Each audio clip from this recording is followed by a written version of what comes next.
un borde de los picos de Europa, en la Sierra de Peñalabra, el Pico Tres Mares no necesita explicar el significado de su nombre.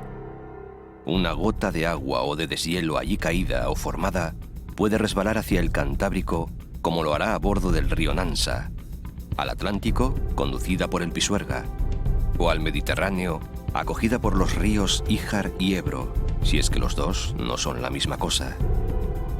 Sentenciaba Gerardo Diego. Ni una gasa de niebla, ni una lluvia o cellisca, ni una dádiva de nieve, ni un borbollar de fuente candorosa dejó perderse.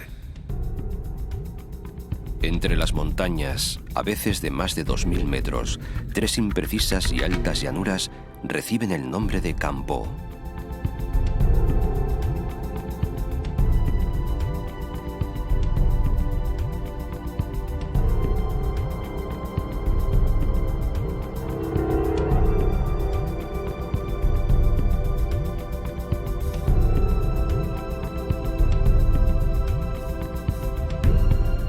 Paraje verde, más bien solitario y frío, adornado de iglesias románicas y algunas pequeñas aldeas.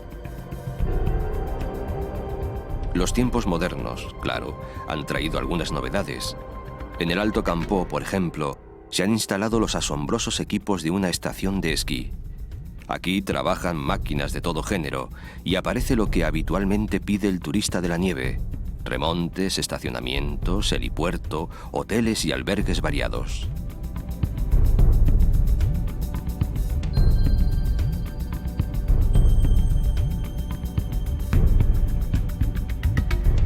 Alrededor de esta estación invernal del Alto Campo o Brañavieja se despliega el gran espectáculo natural de estas montañas que son como el abrazo de las cordilleras Cantábrica e Ibérica.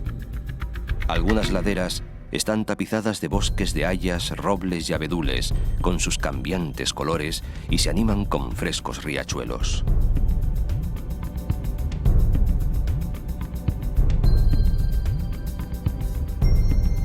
Estos valles de la Hermandad de Campo de Suso permiten la vida de una decena de pueblos casi alineados junto al curso del río Íjar, entre la estación y la capital de la comarca, Reinosa, unos 30 kilómetros.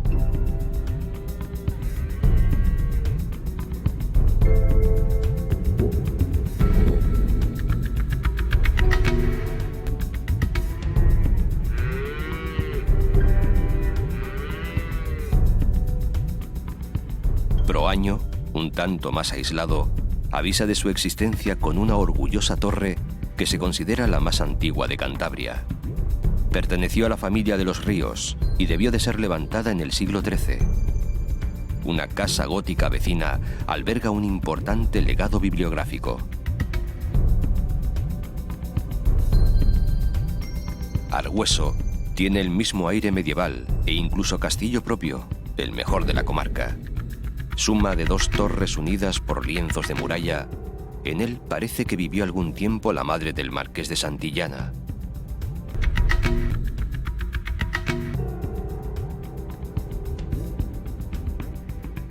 Desde las almenas puede contemplarse el vuelo de cernícalos, cuervos y águilas culebreras sobre el impresionante barranco.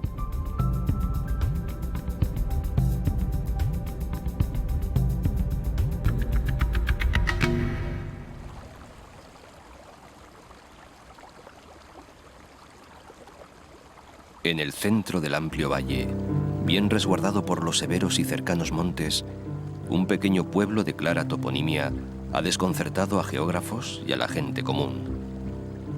Fontibre viene del latín fons Iberi, o sea, manantial del Ebro. El pequeño lago sombreado por la arboleda figura como nacimiento oficial del gran río. Mas parece que los 500 litros de agua por segundo que allí brotan de las rocas calizas son resurgencia de las aguas del Íjar, que las ha perdido más arriba, en la planicie de Espinillas y Paracuelles.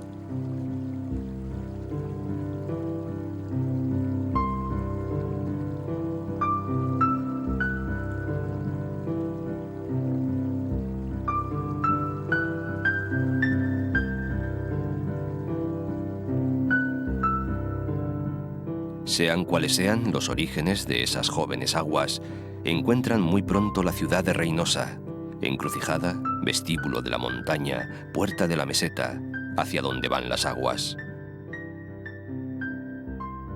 El Ebro parte en dos a la pequeña ciudad montañesa. Deja a su izquierda la Plaza Mayor y la gran fábrica de la parroquia. A la derecha han ido buscando espacio los barrios más modernos y mercantiles.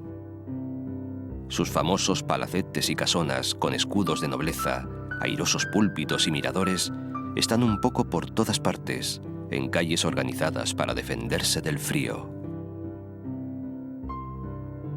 Reinosa ha sido sobre todo capital ganadera, pero también fue tradicional centro de hospedaje, afortunado o fatal.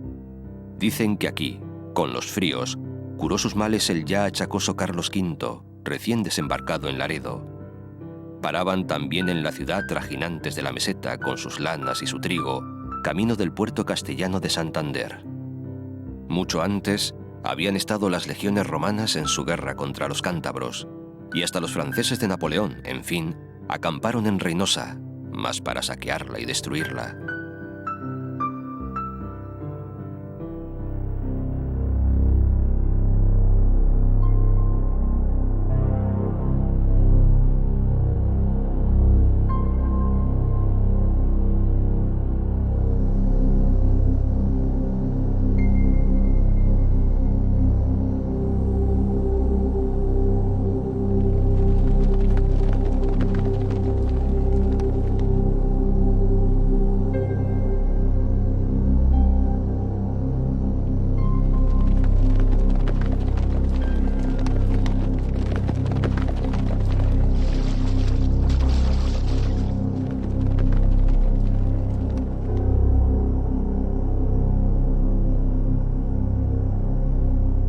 A las afueras de la ciudad, en el llamado Campo de en medio, aparece ya el gran mar interior del embalse del Ebro, abastecido por el joven río y su hermano el Ijar.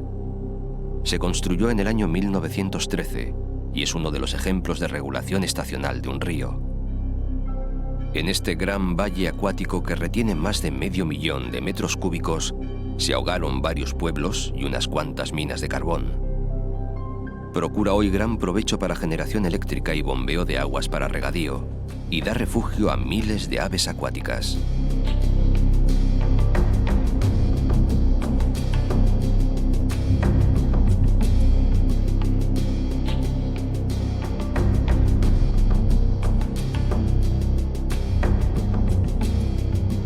En las puertas mismas del embalse queda el recuerdo salvado y visible de la ciudad romana de Julióbriga, primer asentamiento romano entre los cántabros.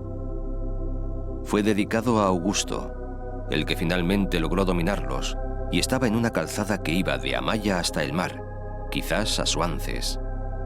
Plinio afirmaba que era la población más relevante de estas comarcas, sobre las que mandaba Corocota, el legendario caudillo montañés que acabaría cediendo su resistencia ante la fuerza de Augusto y sus legiones.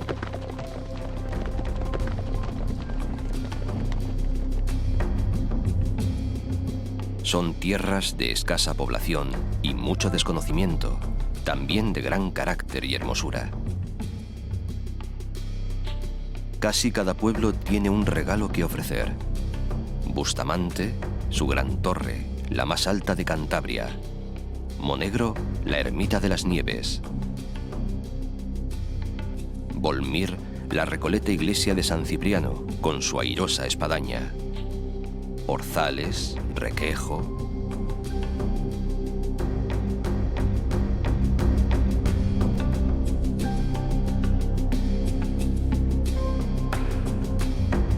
Casi en el extremo oriental del embalse, al borde de la provincia de Burgos, al lado del puerto del Escudo, una estación balnearia con más de 80 años de antigüedad exhibe el encanto de sus elegantes edificios.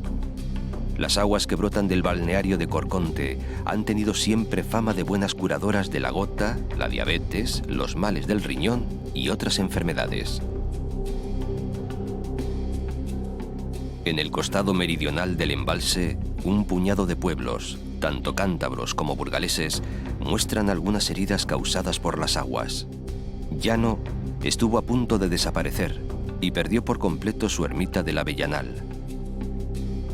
La de San Martín, en Renedo, logró salvarse, aunque con las aguas casi pegadas a sus muros. Frente a Villanueva de las Rozas todavía destaca la espadaña de su iglesia parroquial.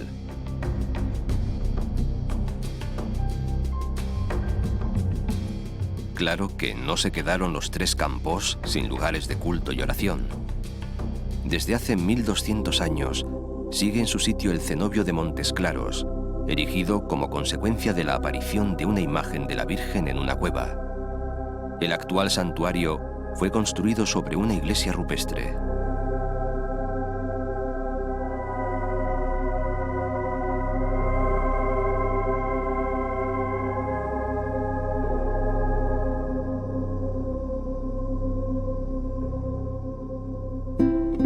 Un poco más arriba, el río se libera de las ataduras del embalse, y no por el lado opuesto a donde entra él, como parecería lógico, sino por un costado muy próximo a esa puerta de entrada.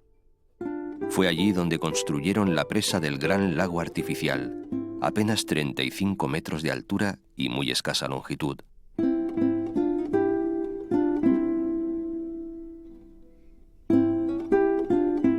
Entre alturas que con frecuencia superan los 1200 metros, el río se muestra bravo y salvaje. Unas cuantas poblaciones, Aldea de Ebro, Bárcena, no se asustan de asomarse a su corriente, que se abre camino por valles cerrados. La comarca empieza a llamarse ya Valderredible. Canta Gerardo Diego. El Ebro canta y canta. La lanza en ristre acomete molinos, puentes embiste. Primavera de hojillas, juncos y mimbres. En flor, todas tus frutas, Valderredible. Y en ella, a partir del portón que el río cruza en Villanueva de la Nía, se esconden unas cuantas joyas secretas. Si en Aldea de Ebro sobrevive una hermosa ermita románica, más al sur se oculta toda una colección de pequeñas iglesias rupestres, es decir, excavadas en la roca. Santa María de Valverde es la más grande de todas. Íntimas, extrañas, casi olvidadas, no son ciertamente fáciles de encontrar, y eso precisamente pretendieron sin duda sus arquitectos, cristianos primitivos asustados de las invasiones africanas y de la soledad de sus dominios.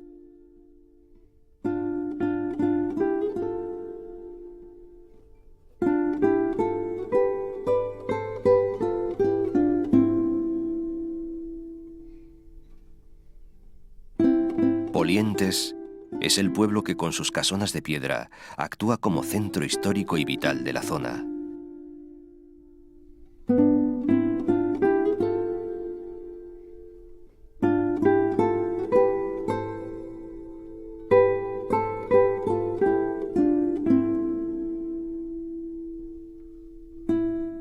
Muy cerca, el templo más emocionante y suntuoso de Valderredible, que no está excavado, sino orgullosamente erecto entre verdes prados y tranquilas arboledas compañeras del río.